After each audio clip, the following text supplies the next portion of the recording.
एक गरीब किसान था। की पत्नी का नाम था मीना और उसकी 7 साल की बेटी का नाम था चंदा। धीरू था तो बहुत मेहनती, लेकिन उसकी मेहनत के अनुरूप उसे फल नहीं मिलता था। वो और उसकी पत्नी सारा दिन खेत में लगे रहते थे। एक दिन की बात है, माँ आप बुला लो पिताजी को, मुझे बहुत जोरों की भूख लगी है। हाँ हाँ बुला ला, तेरी ही वो सुनेंगे, मैं तो कब से बुला रही हूँ, लेकिन वो है कि सुनते ही नहीं है। मीना की हाँ सुनते ही चंदा भगती हुई धीरू के पास गई। पापा अब बस भी करो, चलो जल्दी से खाना खाने, नहीं तो मुझे भूख से चक्कर आ जाएगी। चक्कर? ठीक कहती हो तुम, चक्कर तो आ सकते हैं, चलो चलता हूँ। धीरू एक पेड़ के नीचे अपनी पत्नी और बेटी के साथ खाना खाने बैठ गया। मीना ने खाना निकाला, वो सभी खाना खाने लगे। भगवान से ये प्रार्थना है कि इस बार ठीक से बारिश हो, नहीं तो बहुत दिक्कत हो जाएगी। पिछले साल की सारी मेहनत ठीक से बारिश ना होने के वजह से बर्बाद हो गई थी, बस इस बार ऐसा ना हो। वो बातें कर ही रहे थे कि चंदा ने कहा,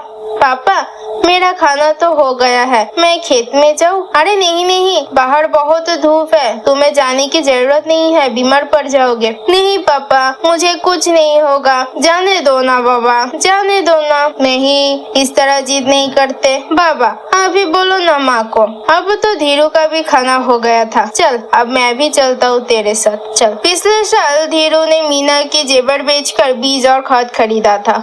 बहुत उम्मीदों के साथ जब वो बीज बो रहा था, उसे लगा कि इस बार बहुत अच्छी फसल उगेगी, लेकिन कम बारिशों के कारण उसकी लगभग फसल बर्बाद हो गई। इस बार फिर से वो खेतों की जुताई तो की थी, लेकिन बीज और खाद खरीदने की पैसे उसके पास नहीं थे। और चारा भी क्या है हमारे पास महाजन लाल सिंह के पास जाने के अलावा। पिछले साल मेरे गहने थे तो कम चल गया था, लेकिन इस बार कैसे होगा सब। मुझे उसके पास जाने का बिल्कुल भी मन नहीं करता, वो बहुत ही बदमाश है। एक बार जो उससे पैसे ले ली तो उसका प्याज कभी खत्म ही नहीं होता, पता नहीं उसका हिसाब कौन सा है। पूरी रात धीरू को नींद नहीं आई, उसे समझ नहीं आ रहा था कि पैसों का इंतजार कैसे करे। लाल सिंह के पास से पैसे तो तुरंत मिल जाते, लेकिन उसके कई दोस्त उसके जंगल में आकर अपनी जमीन तक गवा चुके थे। समझ नहीं आ रहा था क्या करूं, कहां से लाऊं पैसे। अगर पैसे नहीं जुगाड़ हुए तो खेती। धीरू के सवालों का जवाब नहीं मिला, कैसे करूंगा। रात से सुबह हो गई,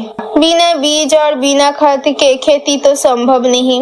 ना चाहते हुए भी धीरू को महाजन लाल सिंह के पास जाना ही पड़ा। अरे आओ आओ धीरू, अरे कहो कैसे आना हुआ। वो कुछ पैसों की जरूरत थी बीज और खाद के लिए। अरे इसमें हिचकिचाने की क्या बात है, हम तो बैठे हैं जरूरतमंदों की सेवा के लिए, समाज सेवा के लिए। पता है ना धीरू, ये जिंदगी भी क्या जीना है अगर आप किसी की मदद न करो तो। मैं तो भगवान का लाख लाख शुक्रिया अदा करता हूँ कि उन्होंने मुझ जैसे इंसान को तुम लोगों की सेवा के लिए चुना। लाल सिंह की बात को सुनकर धीरू को बहुत गुस्सा आ रहा था, क्योंकि पूरे गांव को उसके असलियत पता थी। फिर भी चुपचाप उसकी बात सुनता रहा, क्योंकि इस समय वही उसकी मदद कर सकता। अरे क्या सोच रहे हो? नहीं नहीं कुछ नहीं। कितने पैसे चाहिए? 10,000। अरे 10 ले, 20 ले, 50 ले, लेकिन तुझे तो पता है ना प्याज 20 टका से कम नहीं लगेगा। धीरू ने उससे पैसे लिए और वहाँ से निकल गए। रास्ते में वो ये सोचते जा रहा था, बेईमान कहीं का 20 टके प्याज लेता है और कहता है समाज सेवा कर रही हूँ। दुख की बात यह है कि ऐसे लोगों की ही भगवान मदद करते हैं और हम जैसे लोग दर बदर की ठोकरें खाते हैं। इस बीच धीरू बीज खाद सब ले आते हैं। ईश्वर की कृपा से बारिश भी अच्छी होती है। कुछ महीनों बाद उसकी फसलें लहरें उठती है। देख रही हो मीना, ये लहरीती फसल किसानों की जीत का प्रमाण है। भगवान ने हमारी सुन ली। मीना इस बार चंदा के लिए नए कपड़े और वो जो गुड़िया हम देख कर आए थे ना शहर के मार्केट में। कौन सी? अरे वो लाल वाली। हाँ हाँ याद आया, वो इसके लिए ले आएंगे, बड़ी खुश हो जाएगी ना हमारी चंदा। धीरू बार बार ये बात दोहरा रहा था, तभी उसे मीना ने जगाया। अरे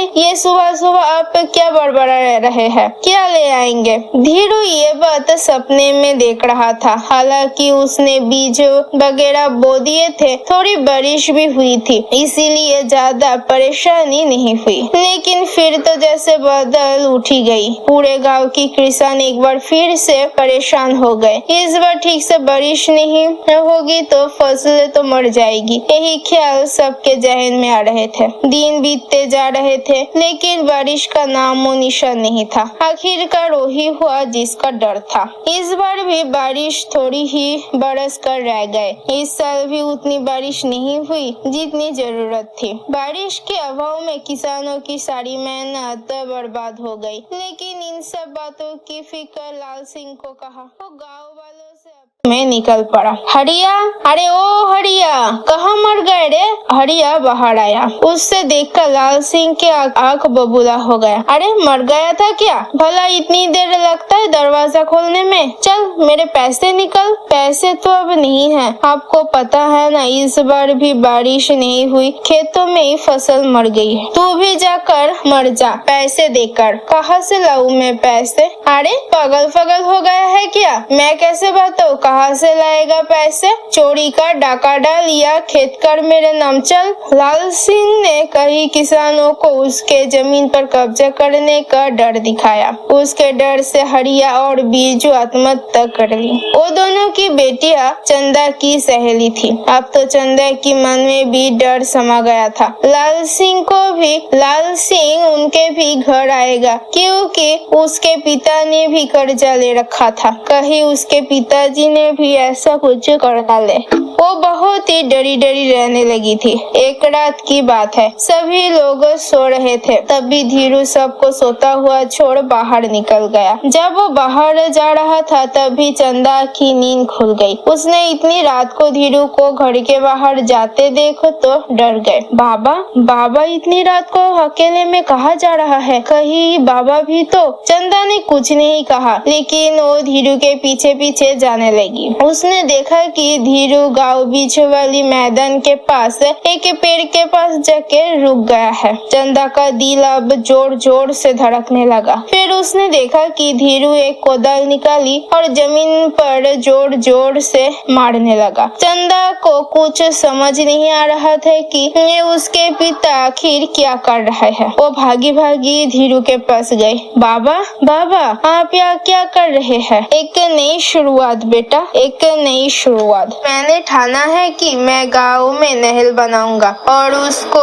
दूसरे गांव के नदी से जोड़ूंगा। इससे क्या होगा? कल को अगर बारिश ना भी हो तो कम से कम हमारी फसलें तो नहीं मरेगी। कल को फिर से कोई किसान लाल सिंह के डर से आत्महत्या नहीं करेगा। लेकिन पिताजी, ये कितने दिन में पूरा होगा? चाहे जितना भी दिन में पूरा हो, चाहे इसे पूरा करने में मेरा मौत भी क्यों ना आ जाए, लेकिन मेरी जिद है, मैं इसे पूरा करके रहूंगा। धीरू अपने काम में लगा रहा। दो नन्हे हाथ भी पूरी रात उसके साथ दे रहे थे। वो नन्हे हाथ चंदा के थे। उधर लाल सिंह सपने में वो दोनों किसान जिन्होंने आत्महत्या की थी वो आने लगे। कभी कभी तो वो दिन में भी दिखाई देने लगे। अरे वो देखो, हरिया और बीजू फिर आ गए हो। अरे जाओ यहाँ से जाओ। लाल सिंह की ये हरकतें बढ़ती जा रही थी। फिर पता नहीं एक दिन वो कहाँ गायब हो गया। इधर धीरू अपने काम में लगा रहा। पहले तो गाँव वालों ने उसे पागल समझा। धीरे धीरे गाँव वालों भी उसके साथ हो गए और सभी ने मिलकर एक असंभव काम संभव कर दिखाया। आज उसके गांव में नहर बन गई है। अब किसानों की फसलें हर साल लहराती है।